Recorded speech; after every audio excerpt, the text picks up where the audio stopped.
Joo siis hei vaan kaikille, mä oon Pirjo Heikkilä, TV-kasvo.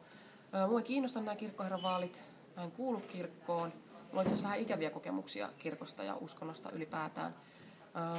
Mutta koska mulla on naamat televisiossa ja mä tykkään Teemusta, niin sen takia annoin tavallaan kasvoni tälle Facebook-kampanjalle ja myös rahasta. Ja ihan rehellisesti vilpittömästi voin sanoa, että jos äänestäisin kirkkoherran vaaleissa, niin äänestäisin Teemua, koska uskoisin, että hän tekee vähiten tuhoa kirkossa. Ja jos siellä olisi enemmänkin tämmöisiä Teemun kaltaisia ihmisiä, niin ehkä voisin liittyä jopa takaisin joskus kirkkoon. Ehkä. Tuskin, mutta ehkä.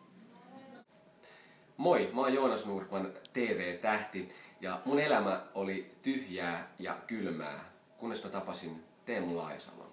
Teemu Laajasalo tuli mun elämääni syksyllä 2011, ja sen myötä hänen kauttaan mä löysin ilon ja valon. Kiitos Teemu.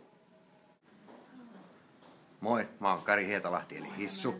Siis pitääkö tää olla totta? Ei tarvii vai? Ei tarvii. No sit mä sanon, että Teemu on tosi mukava ja rehti ihminen.